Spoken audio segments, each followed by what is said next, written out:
Welcome to the program today, Coaching Success Radio. Today we're talking about one of the best, most beloved topics in all of business, taxes. As I build my coaching business, I want to know how to effectively serve clients and make more money doing it.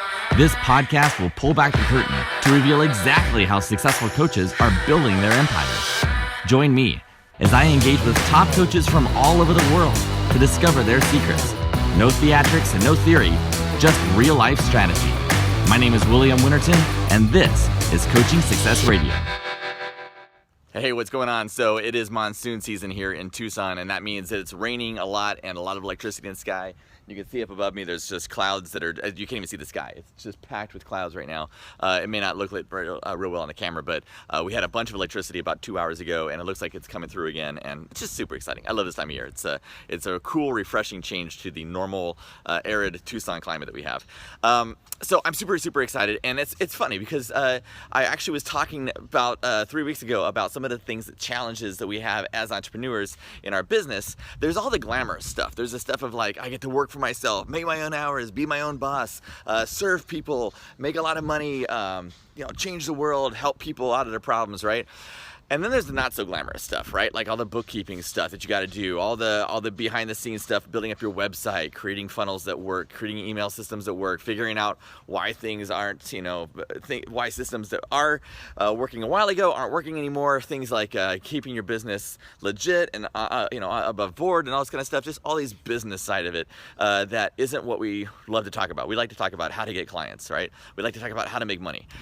But it's super, super important as you build your business, especially as you're growing your business to 5 figures a month and beyond.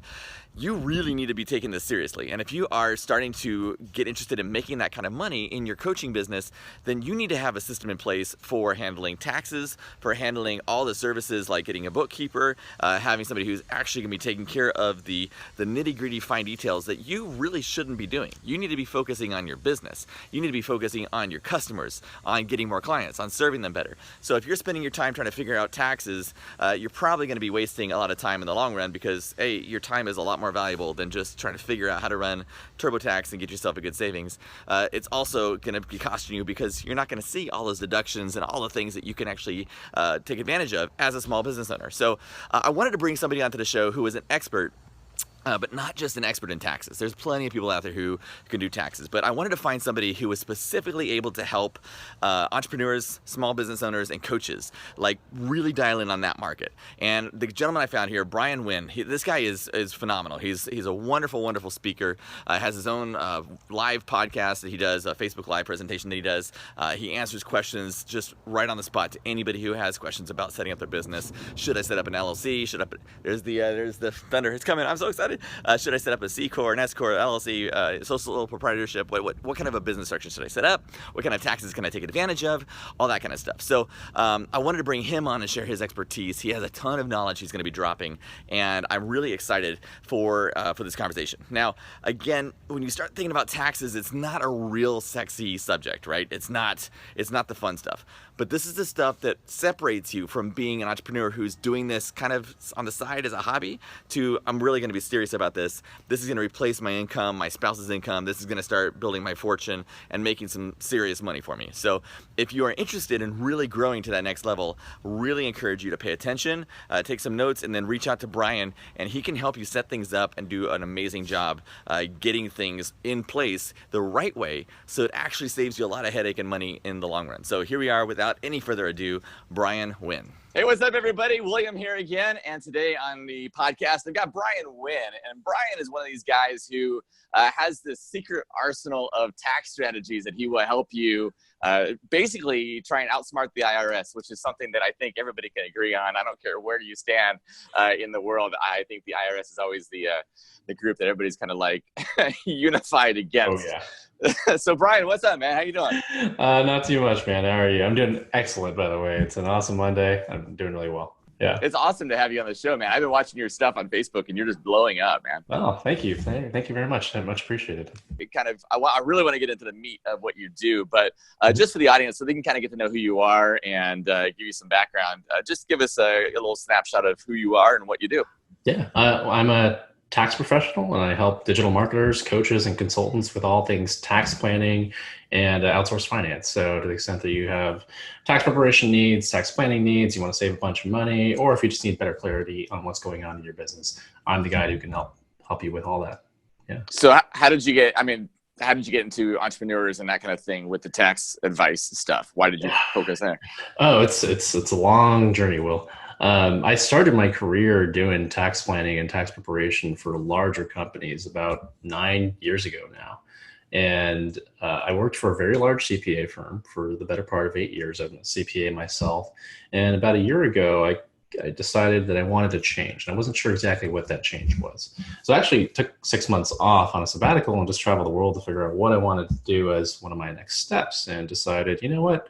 I think I like doing what I'm doing. I like tax planning for companies. I just don't want to do it for the big, Fortune 500 companies I was working for before. And I decided to reorient and start my own tax practice to help small business entrepreneurs, and wanted to focus on online businesses and their owners, and just knowing that I could make a much bigger impact to their bottom line by saving them $5, $10, $15,000, as opposed to a large organization where, that's a rounding error in their mind. And so, for me, I get a lot of satisfaction working with business owners and finding ways for them to save a lot of money and put that money back into their business. And on top of that, helping them grow their practices by getting a lot more financial clarity in what's going on in their business, and helping them sort of strategize and take it to that next level.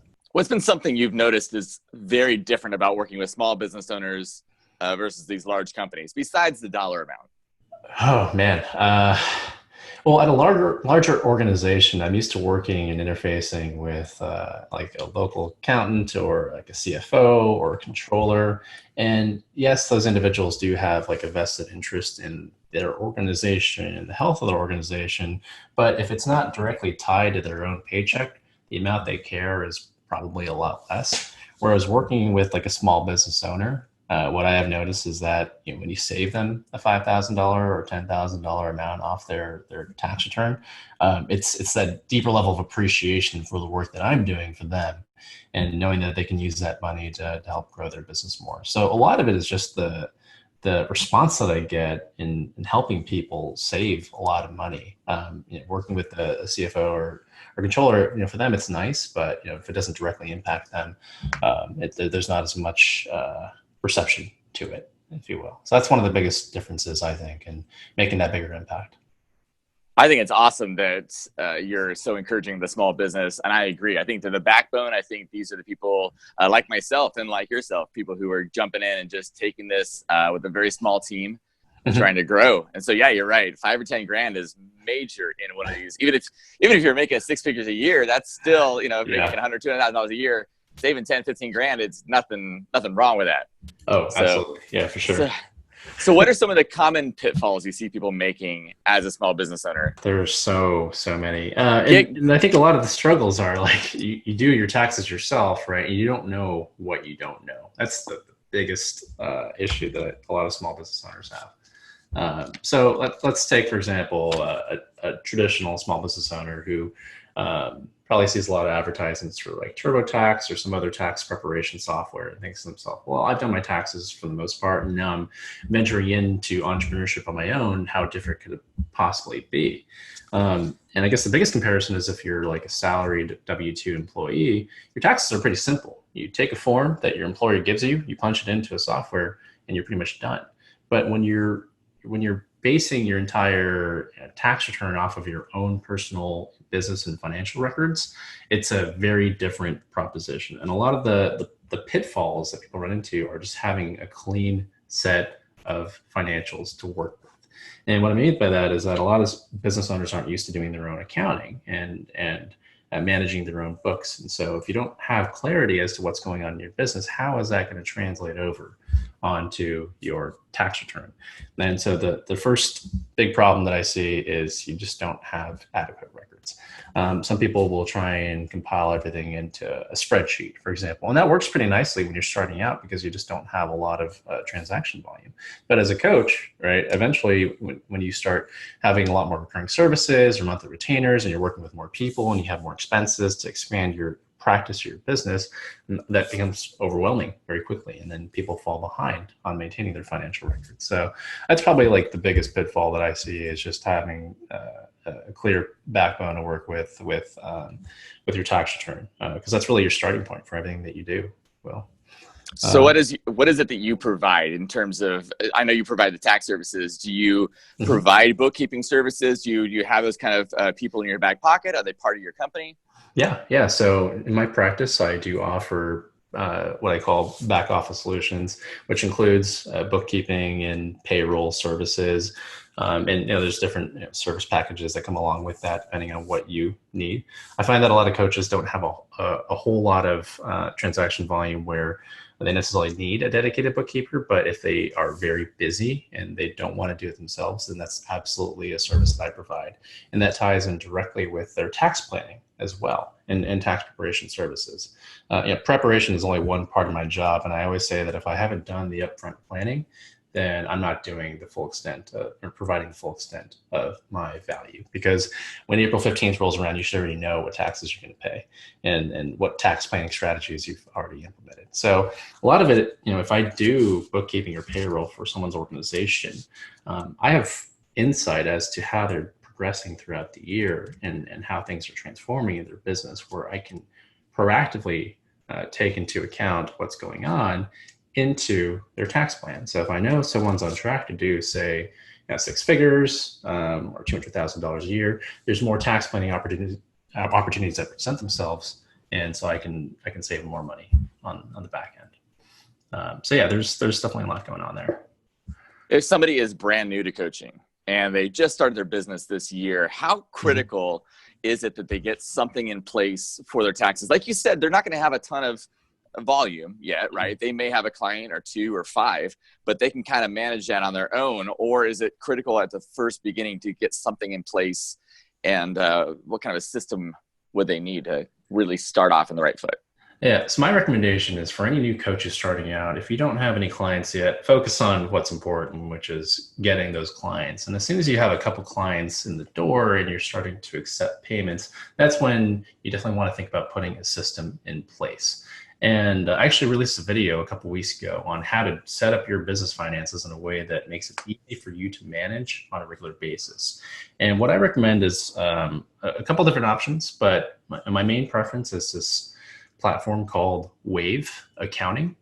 And what Wave Accounting does is it allows you to invoice clients either on a recurring basis or one-off basis so you can get paid. And two, it lets you manage your books and records, do your bookkeeping on your own. And it just syncs up with your bank account, and all you have to do is look at the transactions that are going on in your bank account and log them correctly. And that's a really simple, easy, and effective way to get your books in order on a regular basis. And all you have to do is, once a month, you go through your transactions, you look at what you spent, and you categorize those amounts. You even create rules based on what you spent and make sure that they're being allocated to the right categories. And so that you don't even have to do that on a regular month-to-month basis, because it's already being done for you. That's the beauty of having software do all this for you, is that eventually it gets to the point where a lot of it is automated on the back end and you don't have to spend a lot of time maintaining it. And I think that's where a lot of coaches get tripped up, is like they don't want to spend all that additional time maintaining it. So they end up doing nothing at all because it just becomes overwhelming. And it's better to do something, even if it's a simple solution, than nothing. And so that's why I recommend Wave, is that I prefer that my clients actually use something that does all this for them, or most of it for them, and they don't have to do a whole lot of maintenance. And so that's a great way to get started, is using Wave or any other software provider. There's a couple other options too on the market, but Wave is a good one to start with. And if your business starts to take off and progress, you can also look at other alternatives on the market and see what works. I know when people get started, there are a lot of platforms. I have heard of Wave. I've never used it. I know a lot of coaches just start and they say, okay, cool, I'm going to start taking payments, and they'll go to Stripe or PayPal. And they assume they just assume that these are just how you get going. But is there a system that would be more beneficial for them in terms of okay, let me ask you this way. As a coach, Mhm. you have a lot of expenses you have to keep track of in terms of your, if you have a software you're running, if you have a CRM or a funnel builder or something that you got to keep track of, then you've got Mhm. any expenses of meeting clients and that sort of thing. Mhm. Is there anything in particular that you're finding that coaches, in particular, or coaches, consultants, might be overlooking that they should be paying attention to when it comes to, things they should be taking into account with their taxes? Oh yeah, yeah, absolutely. Generally speaking, any expense that relates to your coaching business or consulting business is going to be deductible. There's a few hot spots that I can talk about in a moment, but one of the biggest things that people tend to miss or avoid for whatever reason is the home office deduction. And it sounds obvious. If you have a home office, you can actually deduct a portion of whatever you're paying towards your living arrangement against your business income. But the benefits are largely substantial, especially if you're in a smaller unit. Maybe you have a 2-bedroom apartment and you use one for your office, like a dedicated office, like I do. You can allocate up to 50% of your housing expenses, whether it's rent, utilities, internet, towards your business, and actually claim the benefit for that. And the alternative is if you don't do that, then you either lose out on all these benefits and you don't take the tax deduction, you don't get all this tax savings, or like if you're paying for a home and you have like a mortgage interest, you can deduct it on a different schedule, but you're not getting as much. So that's like a big thing that I look for, because it can be pretty substantial deduction. Depending on how much money you're paying towards your accommodations. For any online coach or consultant, and really anyone with an online business can take advantage of this as long as they're working remotely from home. You do have to meet certain requirements, but that's a big one that I like to look for. Because I know now the home office Yeah. thing, I understand. I just want to make sure I'm understanding it, because I'm I'm not the tax advisor at all. But I do Yeah, believe that it has to be a space that is sectioned off in your house. You can't just use a piece of your living room and call that your home office. You actually that is have to have an correct. area that's closed off and it's a separate room. Is that correct? That is absolutely correct. Yeah, it has to be a sectioned off, dedicated place that you conduct business, and it can't be used for any other purpose. So in my case, I use this as my home office, which you're seeing here, and I don't use it for anything other than just working on my business and practice. And so it can't just be in your living room, like sectioned off. It has to be a dedicated enclosure. That's a good way Right. to do it. And ideally, you have some kind of evidence, like I don't know, you take a picture of your office, and that's usually suitable enough. And as long as you're using it solely for your office, and you're good. But it does tend to scare people, because I think people see it as a red flag when they're doing their tax return, like, oh, I don't want to take this deduction because I don't want to get audited. And the business landscape has changed a lot. Most people are actually doing business out of their homes, out of their home office nowadays. So it's a more common deduction that you can claim, and it's not necessarily going to trigger a red flag like people have thought about in the past. What are some of the things that people should be concerned as far as triggering? That's interesting, because that is a huge concern, Yeah. especially when you're small and you're thinking, my God, the last thing I want is the IRS coming down on me because I don't have much to begin with, right? Yeah. It's interesting if you're running an online business, because you don't have a lot of overhead, especially if you're meeting your clients on the internet as opposed to in person. In the past, one of the big triggers used to be business meals. And to those of you who don't know, you can actually claim a deduction for any business meal. Oh, half a deduction for any business meals that you have with clients or business partners, et cetera. So let's say you spend $100 on a dinner to meet with a client, you can deduct $50, and then that deduction goes against your business income. The problem that people were having with business meals is that they weren't documenting when they were getting or having these meals with clients. And there's like a 3-step process, but you need to document the purpose of the meal. You need to say who was there, and you need to be able to have the receipts to support the actual meal itself. Otherwise, if the IRS were to come in and audit, you can't take the deduction. And so that presents a problem if you don't say the receipts and you don't document anything, especially under audit. There are some ways to work around that, but and this was more of an issue in the past when people were doing a lot more in person interfacing. But I think it's changed with online businesses. You're not doing a lot of whining and dining like we used to do a number of years ago. And so that's definitely something to keep in mind. Entertainment expenses are the same way. And now with the latest tax reform, those are 100% disallowed. So to the extent that you're entertaining clients, well, hey, those expenses are not allowable anymore. And those are things that you want to keep track of. I do know that a lot of coaches travel as part of their practice. And sometimes it's to conventions or sometimes to meet with clients. And travel tends to be another sensitive area where there's a bit of personal and there's a bit of business related, especially if you're flying out of town and you're staying in accommodations. And again, the key, like with all the other expenses, is documentation, is making sure that you have a system in place to show that you're traveling for this purpose and where you're staying, why you're staying there, who you're meeting with, and just to make sure that you have those records in place so that if the service were to come in and look at it, that you have support for it. Would you mind walking through a quick example of what this actually means in dollars for somebody? And I'll ask you this way. Yeah. If somebody's coming in and they're starting their business out and they're doing this stuff, maybe they've been going for a couple of months or even a year. Mm-hmm. They've been doing some traveling, had some meals out and that kind of thing, some miles they might be able to write off, things that they just didn't do. But basically, because they thought, my gosh, I don't want to sit and try and calculate every meal I've had and every expense, and I'm just going to do my taxes my way. Yeah. What's kind of in dollars, what's the difference that you're seeing with your clients versus, doing something with you versus doing it on their own? It could be thousands sometimes, depending on how much they're actually incurring. The reality is that if you are incurring that much in travel and meals, you usually have some kind of system to at least show that you incurred this expense.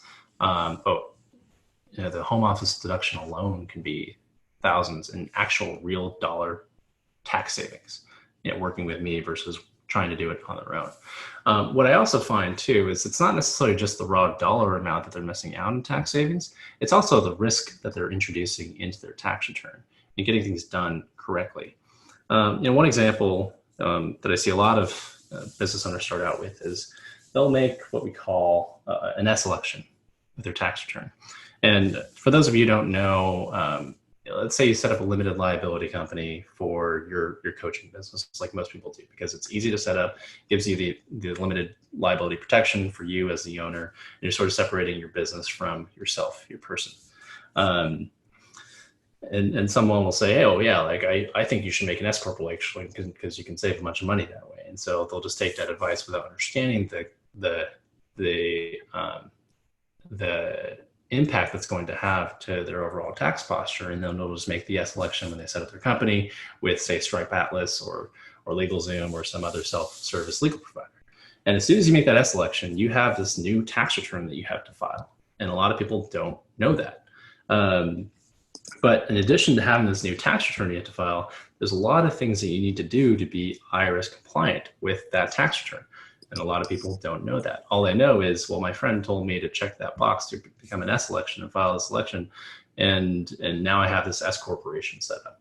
And that creates a whole host of additional complications that if you don't do right, the IRS can come in and actually reverse a lot of things that you're doing through your company because you don't have any substantiation to support it. And that can be real painful and very much in the thousands of dollars. And I think too many business owners make this assumption that they're going to do this election, set up an S corporation, and then don't actually follow through with all the things they need to be compliant with the IRS's expectations. And then they get hit with back taxes, penalties, and interest. And that can be a lot of money, especially if you don't have the cash on hand to pay back taxes, penalties, and interest.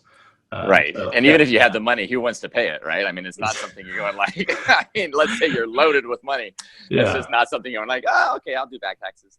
If somebody is getting their coaching business started, and let's say they haven't set up a core or anything, what do you recommend they file as?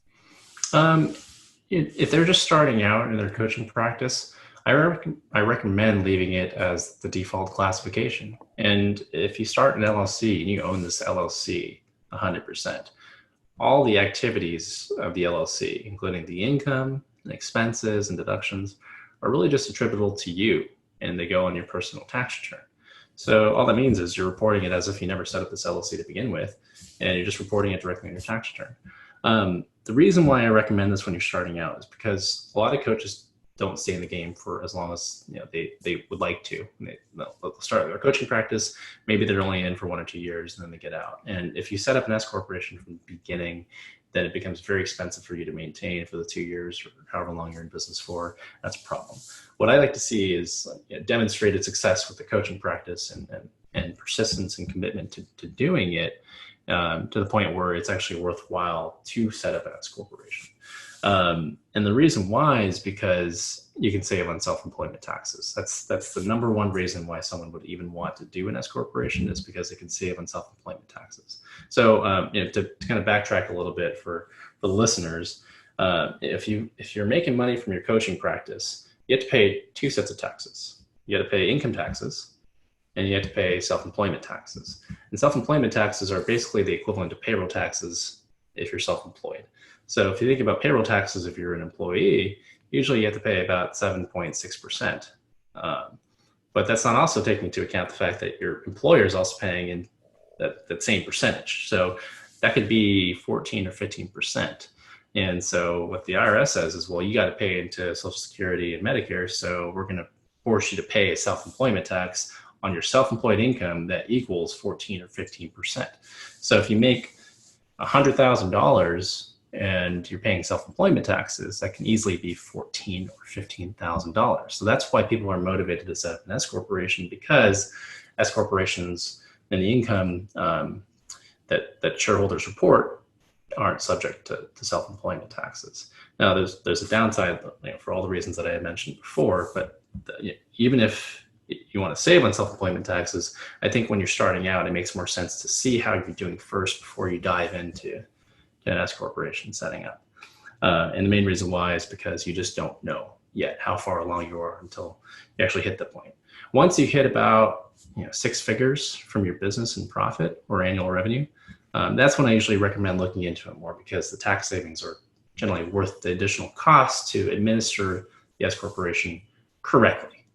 All right, so that's paying an outside provider to take care of not just your S corporation tax return, but also your personal tax return, and also doing the bookkeeping and the finances that go along with all of that, and doing the payroll, because it's a pretty big administrative beast. And that's when it's worth the cost in tax savings to do it. And so starting out, set up an LLC, just put it on your personal tax return. And as you start to make more money, that's when you want to start thinking about an S corporation as a solution. There's so much to think about. I know the tax code has changed dramatically in the past couple of years in a lot of ways. But it sounds to me like the smart thing to do in any case is the same thing I suggest to anybody who is not an expert in any field. I say, if you're not an expert in, let's say, marketing, I think you should bring on a team that markets. If you're not an expert in website building and design, that shouldn't be your thing you're learning. Same way, I think if you're not an expert in taxes, I don't think it's right to be doing this by yourself and trying to figure this out. So I would recommend seeing somebody like yourself who knows and gets this. So if people are listening to this and are interested in reaching out to you, what are some of your programs that you offer? Yeah, so I have a few different packages. The first is really just doing all things relating to your income tax return and preparation. It's an awesome package that basically covers the essentials of what you need to do on an annual basis with the IRS and your state government. So that includes preparing your individual or business taxes, taking care of your quarterly estimated tax calculations and figuring out what you need to pay in to the government every single quarter, because that's an item that people miss, and then they get dinged at the end of the year for not paying in as much as they should. And the last thing that I do for my clients is actually offer a video walkthrough of their tax return. And this is a little bit different and unique from other CPA firms or accounting firms that people work with, in that I like to educate my clients to the best of my ability so they understand what's going into their tax return. I don't like to just give them a return without them knowing what's really going on in it. Because what I find is that people like having that dialogue and understanding what's going on and being educated on their tax matters. But even beyond that, I think it creates an opportunity for them to also save. If I see something that's going on, instead of just being sort of a glorified bean counter, just putting numbers onto their tax return, I'm proactively finding opportunities for them to save money. And this video walkthrough is how I do it. And usually what we find is with this video walkthrough, hey, there's an opportunity for you to save. Maybe we should explore that a little further and have an additional dialogue. So it creates that additional line of communication in addition to the actual preparation process and meeting once a quarter for quarterly taxes that clients really appreciate. Sounds fantastic. Bryan, is there anything that I've missed that you really want to hit on that maybe wasn't covered? No, I think that's most of it, Will, and very much appreciated for having me on. And it was a pleasure talking to you. You are incredibly succinct and know what you're talking about, and it was a pleasure having you on the show as well. Wow, that was awesome. Thank you so much for tuning in and checking us out. New episodes are coming out every few days, including lots of conversations with massively successful coaches sharing their secrets with you. So be sure to subscribe to our podcast and YouTube channel so that you don't miss out.